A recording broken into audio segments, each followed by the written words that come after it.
My husband said that if he ever had to choose between letting me or his parents' dogs live, he'd choose the dogs. Now I want to leave. Posted by you/alarming squirrel 129. My husband is watching 2, out of 4, of his parents' golden retrievers during Christmas. So, 2 of them are here at our apartment. They are old and sweet, and one of them can barely walk. I've always loved his parents' dogs, and I show them affection when they are here. The other night, though, he let me know that it is a priority that the dogs, well, mainly one dog since the other can't get on the bed, sleep on the bed, and I'll either need to sleep on the guest bed or move my legs for the dog. I asked why they couldn't sleep on the guest bed, the floor, or literally anywhere else. He said it's because they are used to always sleeping with him. He was single and living with his parents until he met me at age 34, so the dogs slept on his bed and were his comfort. We got married last February, and he left the dogs at his parents' house. It's a queen bed, and the golden retriever is huge, so he takes up most of it. He also won't move when gently pushed and likes to place himself in the middle of the entire left side of the bed. My husband told me not to make him move or shove him, but to work around him.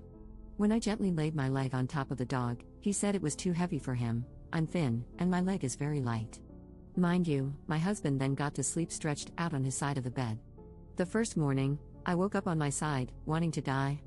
The dog's massive weight had contorted the bed just enough to bend my back backward and make me think I was literally having a double kidney infection. I must have slept in a semi-backbend position all night. Last night, I asked him to switch places with me, and he did so to prove a point. 5 minutes after laying on the gravity-inducing sinking hole on the dog's side of the bed, my husband wailed in pain like something sharp had stabbed him in the back. He changed positions, but I insisted he sleep on the dog's side with the dog because I was so sore. Before we went to sleep, I was listening to him whisper sweet nothings to the dogs. I'm not the weird jealous type over dogs. I grew up with 2 Goldens and a Shih Tzu, and I truly adore dogs. But he wouldn't even touch me when they were around. They 100% fill his emotional cup. Sometimes we'll be out at a restaurant or something, and he'll stare off with teary eyes. When I ask what's wrong, he says he misses his dogs.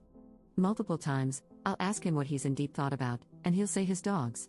I asked him if he wanted to snuggle, and he said no. He kept making comments about how he's sad his dogs don't have more room.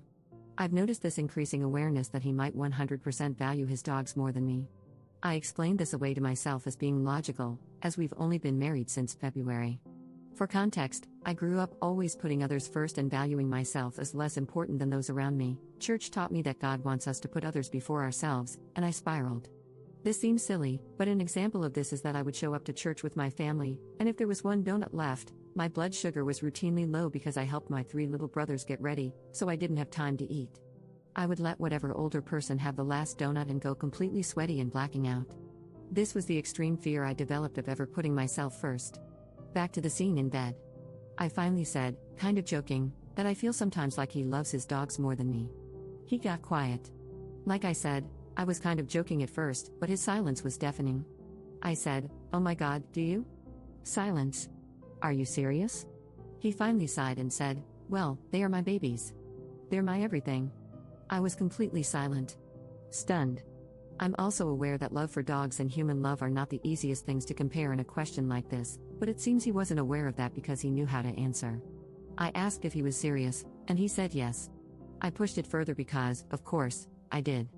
I had to know the extent of this unsettling answer. I asked if a gun was to either my head or the dogs' heads, would he choose me or the dogs? He got quiet again and told me that's not a fair question because it would never happen. WTF.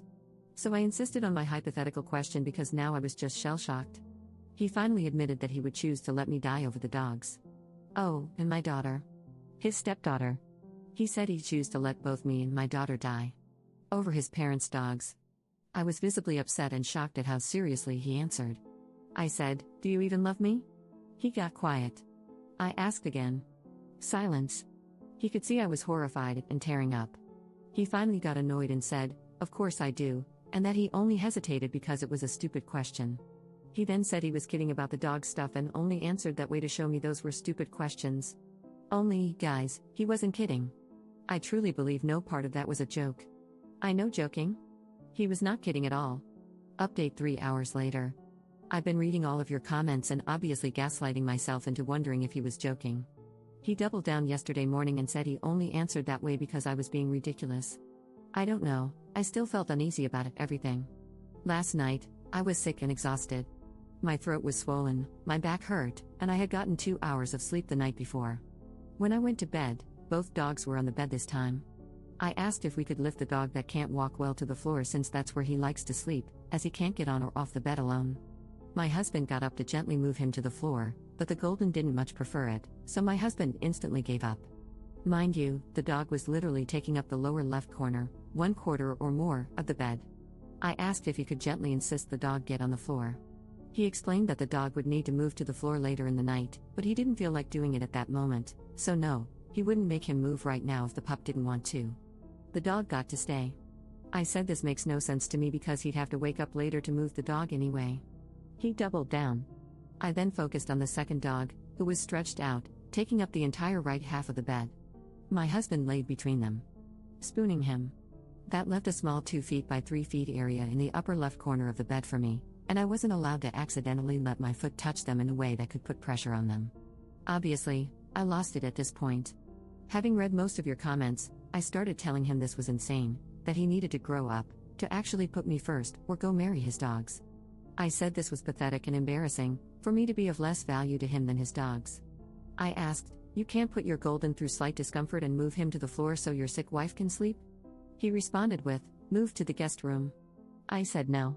He said, "Fine, I'll move to the guest room." I said I really want to actually spend time with him since my kiddo is out of town. We never spend time together. I suggested we both go to the guest room and let the dogs have our bed. He said no. It had to be just one of us, because he wanted the dogs to have one adult as a comfort presence and full access to the bed. At this point, I was obviously floored. Around this time, the dog that sleeps on the floor somehow moved himself off the bed to the floor, even though I didn't think he could without help due to his hips. My husband noticed and instantly freaked out, asking if I had made the dog get off the bed. I said no. He then said I should leave, that I'm insane, and that he wants a divorce. He told me they will always be more important to him. He slept holding them so gently and snugly. So that's the story of how I'm sitting upstairs, trying to figure out how to pack my stuff and leave to spend Christmas Eve and Christmas alone. Because I'm worth less than 2 dogs. Oh, and it's storming outside.